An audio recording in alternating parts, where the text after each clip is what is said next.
Okay, so I have here my thing that collects a little user input and lets me, at the very least, hit backspace and delete for that.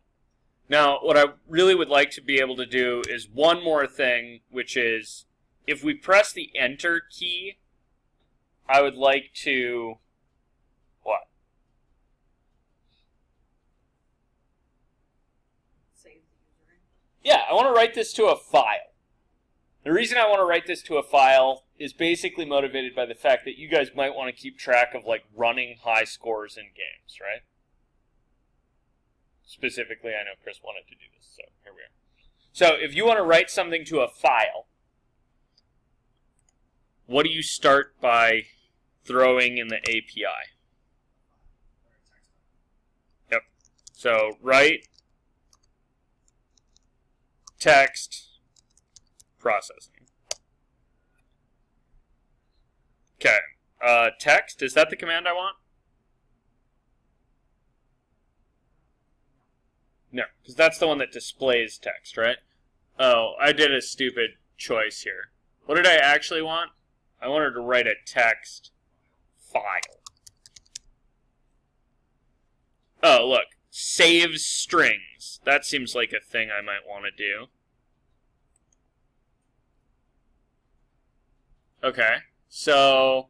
Oh, that's easy. Right? There's code. You call save strings, and then a file name, and then a thing. Cool. So let me trot that back here.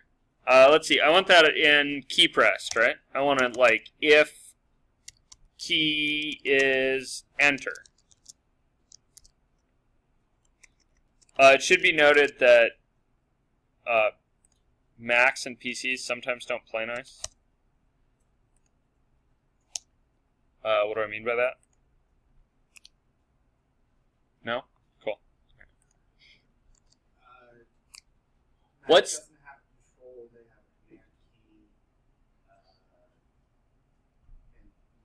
And also, instead of an enter key, they have a return. It turns out that in some languages, this distinction matters. I'm not sure whether processing 3 is one of those languages or not, but in some languages it matters. If it matters, what would I want to do? Like, first I should test this before I bother changing the code. Good answer. Just ignore that shit. If you wanted to actually deal with this, you would want this thing to be called when the key is enter or when the key is returned, right? So how do you make an or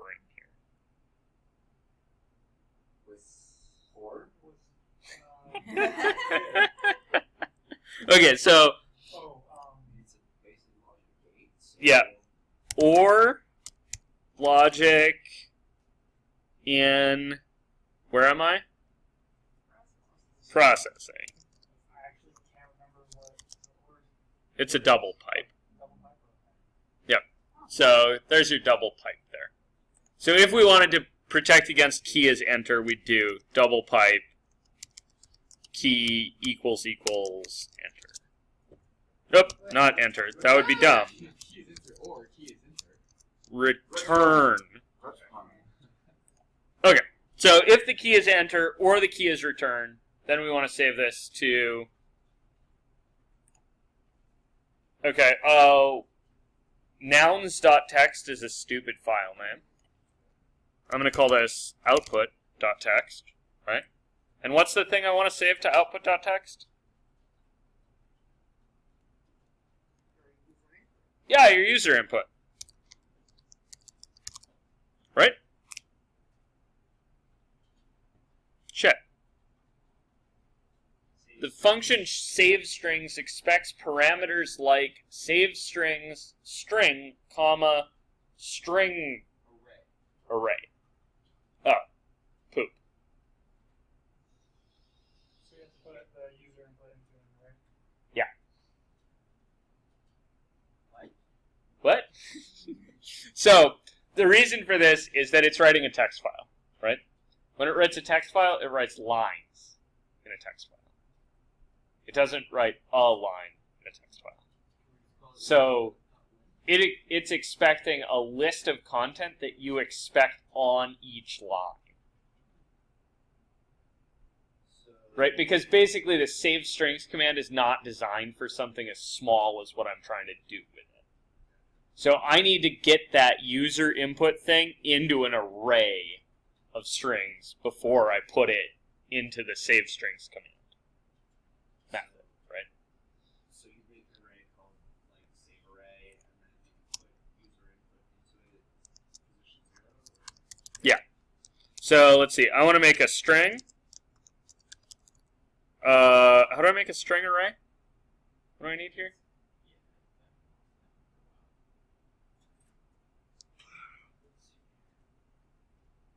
What's the thing that clued you into the fact that this was an array down here? Oh yeah, the square brackets. Yeah, so up here you need square brackets. So you do string, array, what are you going to name it? Save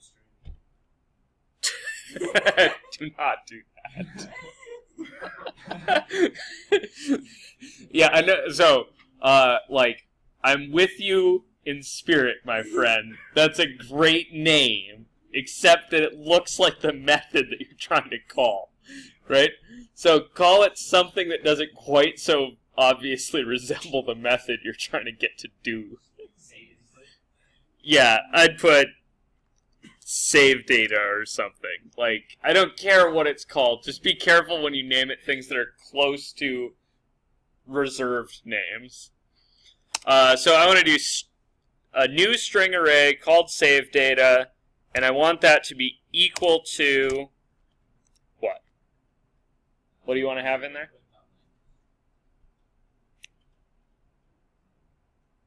Not the length of the user input. That's going to be a number.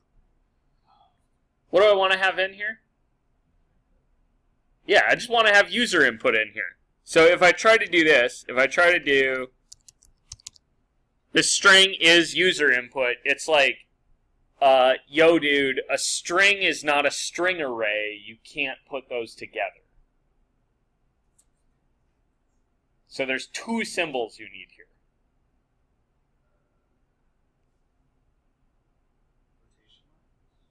No, it's already a string. That's a good idea, though. How do you make... So what's differentiating this from a string itself? What's the difference between a string array and a string? Brackets? Yeah. Square brackets, which indicate that a string array is a... Yeah, it's an array. What's an array at its heart? Like, what's the idea of an array?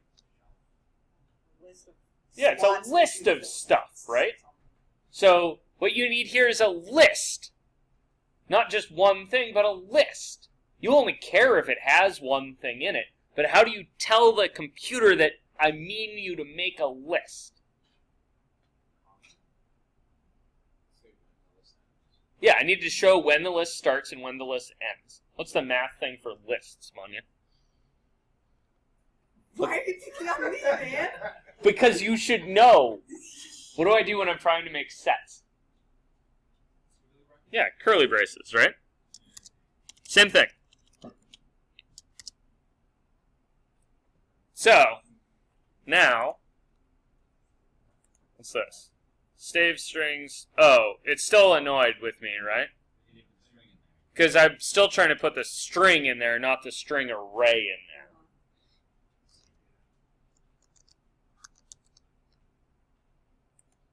there. Okay, so now if I hit go, I'm going to get this, and if I go, huzzah,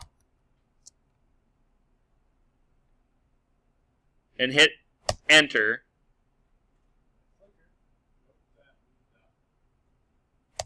We can't have enter be a thing. oh yeah, I need to make enter not a thing at the beginning. But, is it still working? Yeah. How do I check if it's working? Go to the file save location that you have that there link at. So where is output.txt right now? In the same folder with the processing. Yeah, it's next to the processing sketch. So you got to go find your processing sketch, which is right here for me. Hey, look, output.txt. Huh. Hey, cool. It's working, right? How do you Oh, good. How would you get data out of the text file? Instead of save strings, you would probably want... And then, like, No, have the, easier. If you want... Save strings put stuff into a file. open string? Yeah, open strings would be a good guess. It's load strings, but yeah. Yeah, that does the same thing but backwards. Would that go in a text function, or? It'll make an array of strings, right? One for each line. Let's call that. So this thing takes an array of strings and puts it into a text document. If you want to get that kind of thing back out, you do the opposite command, and it does the opposite thing. I'm curious, are there multiple lines in the text document because you press enter? No. Let me try this. So in here, if we do this, hit enter. That's the old version. Interesting. Yeah, because Notepad does not record line breaks in the same way that your processing string does. You guys see that? Like the code for the enter key means something in the processing string, but when it gets saved into the text document, it doesn't go to a new line because I'm telling it to only write on the first line because I told it that user input was one element in its string array and it wrote that to the top line. You guys see that? That's something a little bit funky. It's never going to be totally obvious how coded keys are going to act when you convert them between different file types or different environments. They often act in really bizarre and unpredictable ways. So, if For- we were to call this, we wouldn't get huzzah, 3 line breaks, and this, we just get huzzah, this. That's true. Yeah, we would not get quite exactly what we put in. Right. We could make it so that if we hit enter, it would It's a new thing. put a new thing in the second slot in that array, but that's much more complicated. Cool. If I wanted to avoid it doing that, right? Like, if I wanted to avoid it putting in these line breaks and then not having them in here, how could I protect against that quite easily? Wait, say that again? If I wanted to avoid it putting the line breaks into the processing window, There at the top, like, no inner. Yeah. so you could just disallow enter from up here. I Right. don't know if we already experienced this, but when you go back to the processing window, you should backspace all of it, and then another one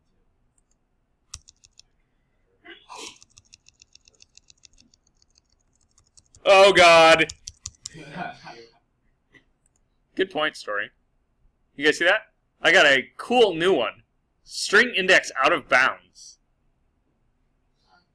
Right? What happened there? You went -1. It didn't make any sense anymore. Yeah, I went from 0 to -1 and tried to make a substring, right? So, what do I need to do to protect against that? And your,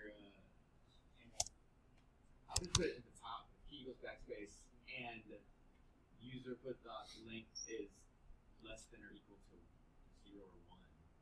I'm actually going to throw that in with the backspace key, right? Because if I'm going to test if this and also the backspace key, I may as well just stick it in the backspace loop, right? So if I stick it in the backspace loop, what am I trying to check for here? Length greater than 0. Yep. I only wanted to do something if the user input dot length is strictly bigger than 0. Why is it complaining about length again? You forgot the lines. Yeah, because length's a method. You need to tell it that you're passing it nothing. So let's try it now. So now if I hit backspace at the beginning, it doesn't shout at me. And if I type stuff and hit enter, what's going to be in the output text file right now? KJCGOIJD. Yeah, just that crap. Because it overwrote the other stuff that was there. You guys see that? So this is going to overwrite that text file every time you hit enter, which is maybe less useful for save files than we were kind of aiming at. So first you would want to read the data in, and then you would want to put your new thing onto the end of that, and then reprint